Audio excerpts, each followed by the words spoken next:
Hello student, this is Santosh Singh and welcome back to TCM education. हम CLAT के लिए current affair series शुरू किए हैं, जिसमें क्लैट के लिए जितने भी इम्पोर्टेंट टॉपिक हैं उन सभी टॉपिक को कंप्लीट किया जाएगा एग्जाम के पहले पहले। अभी हमने नोबेल प्राइज शुरू किया है। इसके लास्ट वीडियो में हमने नोबेल प्राइज के बैकग्राउंड और नोबेल प्राइज इन फिजियोलॉजी और मेडिसिन में डिस्कस कर लिया है। अगर आपको उस वीडियो को देखना है तो सिंपल से जाएंगे यूट्यूब में Nobel prize by TCM education डालेंगे, आपको वीडियो आ जाएगा। आज हम डिस्कस करने वाले हैं Nobel prize in physics and chemistry. तो आज ये दोनों के विषय में हम डिस्कस करने वाले हैं। इस साल का हम देखेंगे, यानी 2025 का नोबेल प्राइज डिक्लेयर हो गया है। ये किसे गया है इस बार का फिजिक्स प्राइज, यानी नोबेल प्राइज इन फिजिक्स 2025 किसको गया है?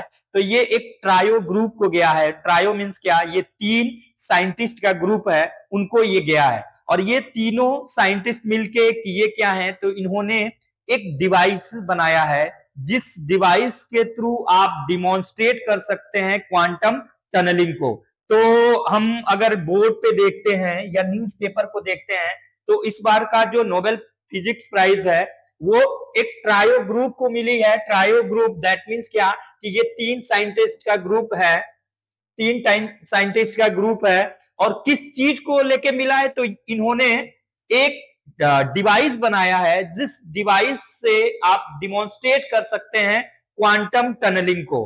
तो ये कौन कौन से हैं? तीन scientist. The first one is John Clarke, second one is Michael S डियोट and third one is John M Martinis. इन तीनों लोगों को jointly Nobel prize in physics 2025 मिला है। नाम आप अच्छे से क्लियर कर लेंगे, बिकॉज वनडे एग्जाम या और भी कई एग्जाम में डायरेक्टली नाम ही पूछ दिया जाता है कि इस बार का नोबेल प्राइज इन फिजिक्स किसको किसको मिला है। तो ये ज्वाइंटली थ्री साइंटिस्ट को ये अनाउंस किया गया है। The first one is John Clarke, second one is Michael S डियोट and third one is John M Martinis.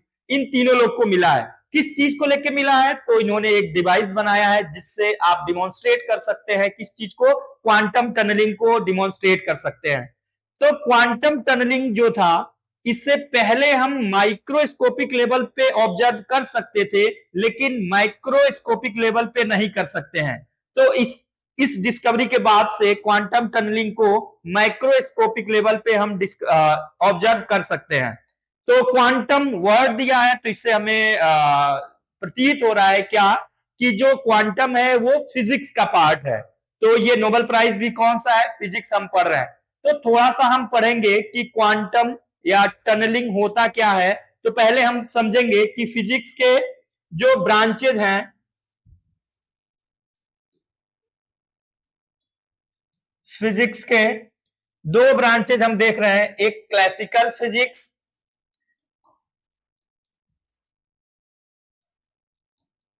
And second one is quantum physics.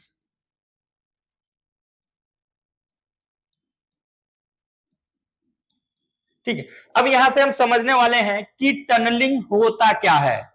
तो पहले हम सिंपल समझेंगे कि टनल मतलब होता क्या है। तो टनल आप देखेंगे एक सुरंग की तरह होता है, एक सुरंग की तरह होता है, जो आप अगर इस छोर से निकल रहे हैं तो आगे वाले छोर या डेस्टिनेशन पे पहुंच रहे हैं कि नहीं। तो यहाँ पे हम क्वांटम टनलिंग को दो एग्जाम्पल से समझने वाले हैं। जैसे कि अगर आप देख रहे हैं क्लासिकल फिजिक्स में क्या होता है, तो अगर हमने यहाँ पे एक फिजिकल बैरियर्स लगा दिया है और एक कोई क्रिकेट का बॉल कोई भी प्लेयर अगर उसको मार रहा है और इस दीवार में वो हिट कर रहा है, तो यहां से ये बॉल बाउंस बैक हो जाती है। क्या हो जाती है? Bounce back. सिंपल, मेरे आगे दीवार है, मैं किसी बॉल को उस दीवार पे हिट करता हूं तो बॉल क्या आ जाती है? बाउंस बैक आ जाती है। ये कॉन्सेप्ट हमारा कहां पे होता है? तो ये क्लासिकल फिजिक्स में होता है। बट अगर हम देखते हैं क्या कि क्वांटम फिजिक्स में क्या होता है, तो अगर फिजिकल बैरियर्स होने के बावजूद अगर ये साइड ए से बी की तरफ अगर रेज के फॉर्म में या वेव्स को हम दौड़ा रहे हैं, तो ये इस फिजिकल बैरियर्स को तोड़ के आगे निकल सकती है, या जो ये फिजिकल बैरियर्स को लीक करके वेव्स आगे पहुंच सकती है। तो ये कहां पे पॉसिबल है? तो ये क्वांटम फिजिक्स में पॉसिबल है। इसको और अगर सिंपल वे में हम समझना चाहें तो एक माउंटेन्स के थ्रू हम समझ सकते हैं। जैसे कि मान लो ये माउंटेन है और यहाँ पे डेस्टिनेशन है ए टू बी। अब यहां से कोई एक पर्सन जा रहा है और इस पीक से जाके फिर लौट आ रहा है, इधर से गया और ये लौट आया। तो ये कौन सा है? ये क्लासिकल फिजिक्स है। अगर क्वांटम फिजिक्स देखेंगे तो वो क्या करेगा, यहां से वेव के फॉर्म में इसको टनल करते हुए, लीक करते हुए डेस्टिनेशन पॉइंट पे या आगे पहुंच जाता है। इसी को हम क्या कहते हैं? क्वांटम फिजिक्स कहते हैं। और क्वांटम टनलिंग में ये दिखाता है कि जो माइक्रोवेव्स हैं या जो वेव्स हैं वो फिजिकल बैरियर्स को तोड़ते हुए या लीक करते हुए कहां आगे निकल जाते हैं। जैसा कि हम द हिंदू न्यूज़पेपर में देख रहे हैं, तो न्यूज़पेपर में इस चीज का एग्जांपल भी दिया है क्रिकेट बॉल का।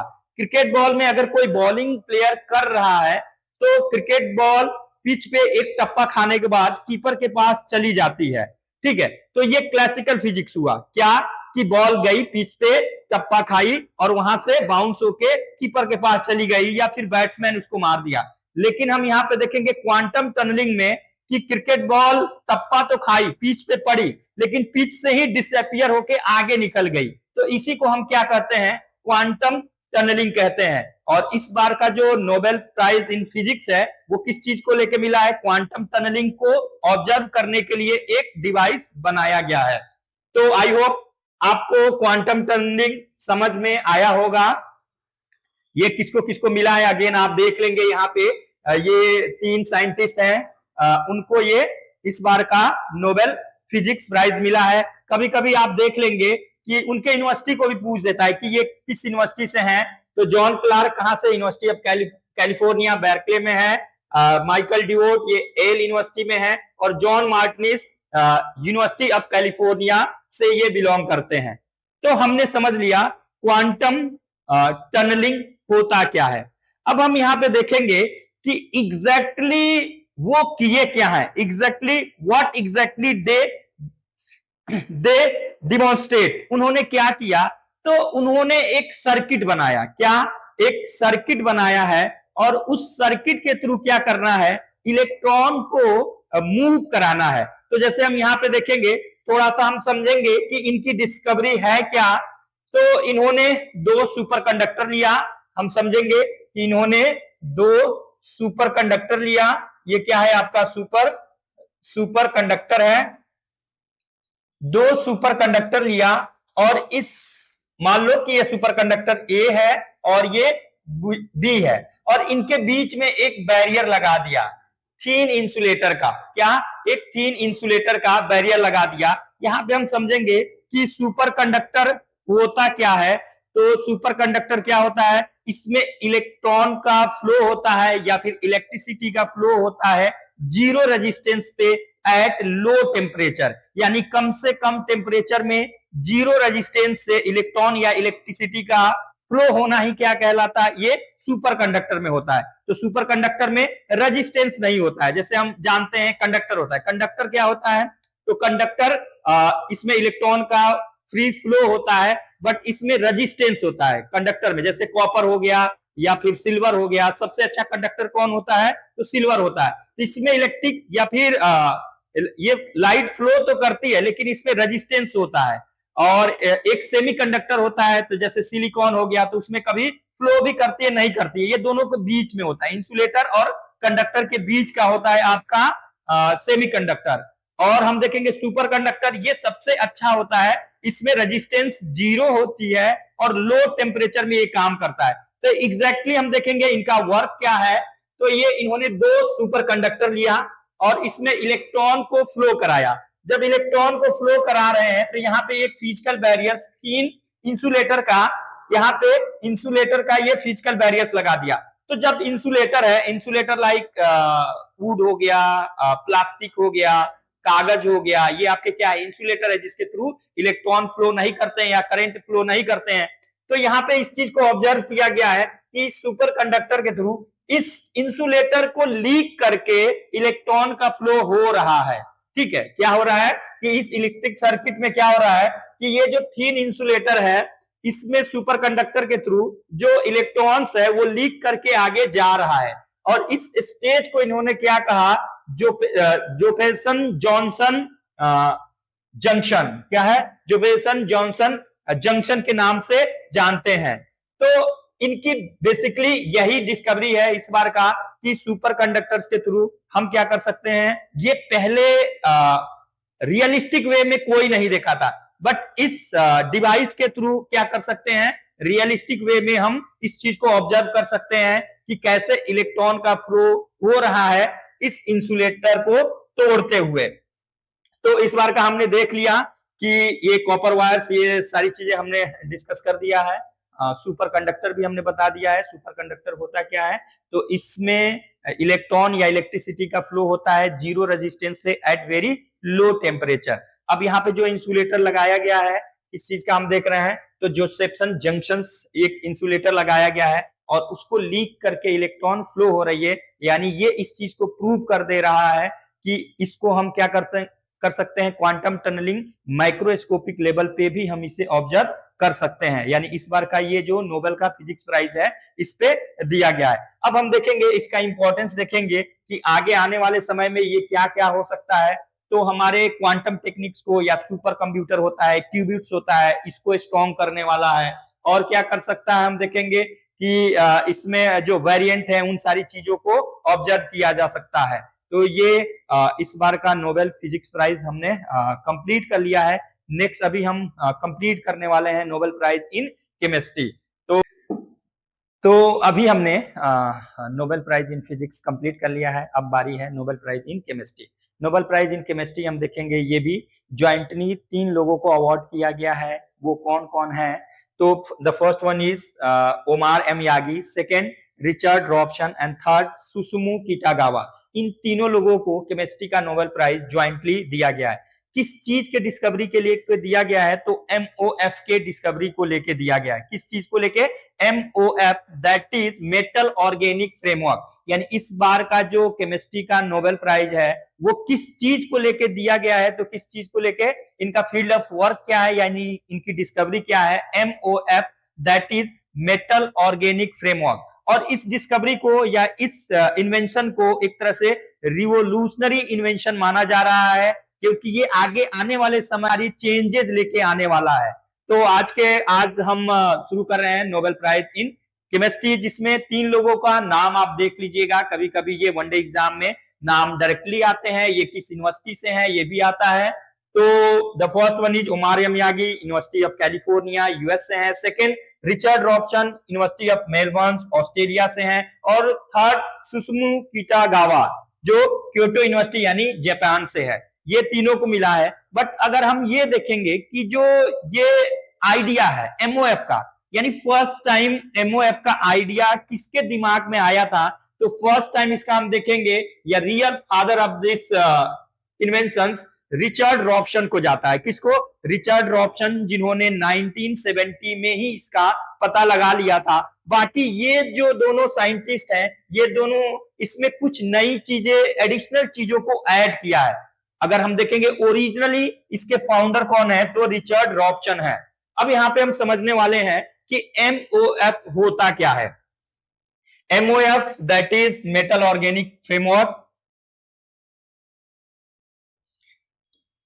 MOF that is metal organic framework. ये होता क्या है, तो ये एक क्रिस्टलाइन मॉलिक्यूल्स होता है। ये क्या होता है, एक क्रिस्टलाइन होता है। क्या होता है, ये क्रिस्टलाइन होता है, which is made up from 2 things. क्या क्या, मेटल आयंस प्लस ऑर्गेनिक। यानी ये MOF किससे किससे मिलके बनता है, तो ये मेटल आयन और ऑर्गेनिक से मिलके बनता है, जिसको हम क्या कहते हैं, MOF, यानी मेटल ऑर्गेनिक फ्रेमवर्क के नाम से जानते हैं। अब यहां पे हम देखेंगे, क्योंकि मेटल से और ऑर्गेनिक से मिलके बना है, यानी इसमें ये दोनों की प्रॉपर्टी आ जाएगी। मेटल की जो प्रॉपर्टी होती है वो भी हो जाएगी और ऑर्गेनिक की भी प्रॉपर्टी हो जाएगा। तो इस तरह से हम देखेंगे MOF का प्रॉपर्टी क्या होता है। तो पहला, ये पोरस इन नेचर कैसा होता है, इसमें छिद्र होते हैं, पोरस होते हैं, बहुत लाइट वेट हो जाता है। ये कैसा हो जाता है, बहुत लाइट वेट हो जाता है। ये अपने शेप को चेंज कर सकता है, ये अपने शेप को भी चेंज कर सकता है। और ये लाइट वेट के साथ साथ बहुत हार्ड भी हो सकता है, रिजिड भी हो सकता है। जैसा कि हम यहाँ पे देख रहे हैं कि MOF है जो मेटल्स है, तो ये हार्ड भी है यानी बहुत रिजिड भी है, और रिजिड के साथ साथ बहुत सॉफ्ट भी हो जाता है। ये दोनों कैरेक्टरिस्टिक्स इसमें होते हैं। और कैरेक्टरिस्टिक्स इसमें देखेंगे MOF, तो ये पोरस इन नेचर होता है, स्पॉन्जी होता है, और क्या होता है, ये अपने शेप को चेंज कर सकता है, और ये समय पड़ने पे हार्ड भी हो जाता है और सॉफ्ट भी हो जाता है। ये MOF का है। तो MOF का हमने देख लिया। MOF होता क्या है, तो ये क्रिस्टलाइन मटेरियल होता है। इस क्रिस्टलाइन मटेरियल्स में हम देखेंगे किससे किससे मिलके बना है, तो मेटल्स और ऑर्गेनिक से मिलके बना है। मेटल ऑर्गेनिक दोनों से मिलके बनने की वजह से दोनों के कैरेक्टरिस्टिक्स इसमें होते हैं जो हमारे लिए इंपॉर्टेंट है। ये जरूर जानेंगे कि MOF कैसा होता है, पोरस होता है, स्पॉन्जी होता है, लाइट वेट होता है, हार्ड भी हो सकता है, और ये अपने साथ शेप को भी चेंज कर सकता है। अब इसके अगर हम डिस्कवरी को देखेंगे तो पहले रिचर्ड रॉबसन ने के दिमाग का ये आइडिया है, और 1970 में ये डिस्कवर किए थे। 1970 में फर्स्ट टाइम कौन, तो रिचर्ड रॉबसन ने इसको डिस्कवर किया था। तो रिचर्ड रॉबसन ने किए क्या थे, जब फर्स्ट टाइम इसका डिस्कवरी किया गया था तो ये एक कॉपर आयंस लिए थे और कॉपर आयंस को ऑर्गेनिक मॉलिक्यूल्स के साथ मर्ज कर दिया था। क्या किया था, कॉपर आयंस को 4 आर्म्ड ऑर्गेनिक मॉलिक्यूल्स के साथ मर्ज कर दिया गया था। उस ये तो क्या बन गया था, एक क्रिस्टलाइन नेटवर्क्स बन गया था। क्रिस्टलाइन नेटवर्क्स बन गया था जो क्या हो जाएगा, ये 3D स्ट्रक्चर में हो गया था, बट ये अनस्टेबल था। डिस्कवरी तो उस टाइम भी हो गया था, लेकिन वो उस टाइम अनस्टेबल था। ठीक है, फिर बाद में सुसुमु किटागावा 1990 में इसको डेवलप करते हैं, और इसमें और कौन कौन से प्रॉपर्टी को ला देते हैं, तो ये पोरस हो जाता है, फ्लेक्सिबल हो जाता है, और ये क्या कर सकता है, अपने शेप को भी चेंज कर सकता है। बट इस टाइम पीरियड में भी ये अनस्टेबल था, और इस टाइम में ये इनकी जो डिस्कवरी थी, तो ये लंग्स की तरह बिहेव कर रहा था। क्या, लंग्स की तरह, वो जैसे ऑक्सीजन या एयर को एब्जॉर्ब भी कर सकता है, उसे छोड़ भी सकता है। फिर लास्ट में इसमें हम देखेंगे ओमार यामागी जो आते हैं, और इसको MOF को स्टेबल बनाने में ये हेल्प करते हैं। तो इस तरह से ये तीनों लोग मिलके, या ये तीनों ग्रेट साइंटिस्ट मिलके इसको डेवलप किया है। लास्ट टाइम हम देखेंगे ये 2000 तक हो गया। अब जो ये हमारा MOF है, ये करता क्या है, आप देखेंगे तो ये एक साथ अपने में बहुत सारे वाटर को स्टोर कर सकता है। वाटर के साथ साथ ये हाइड्रोजन को भी स्टोर कर सकता है, और हाइड्रोजन के साथ साथ ये कार्बन को भी स्टोर कर सकता है। तो इससे हम देखेंगे इसका एप्लीकेशंस नियर फ्यूचर में कितना ज्यादा आने वाला है। MOF क्या कर सकता है, अपने साथ वाटर को स्टोर कर सकता है, और वाटर के साथ हाइड्रोजन को, और हाइड्रोजन के साथ साथ ये कार्बन डाइऑक्साइड को भी कर सकता है। और MOF के इतना सॉफ्ट, इतना अच्छा ये डिस्कवरी है कि अगर आपके पास 1 ग्राम, क्या 1 ग्राम MOF है, तो ये लगभग लगभग एक बड़े शहर में जितने एयर होते हैं उन एयर को एब्जॉर्ब कर सकता है या स्टोर कर सकता है। इसीलिए इसको क्या कहा जा रहा है कि ये एक रिवोल्यूशनरी डिस्कवरी है। आगे हम इसका देखने वाले हैं कि इसके कौन कौन से एप्लीकेशंस हैं।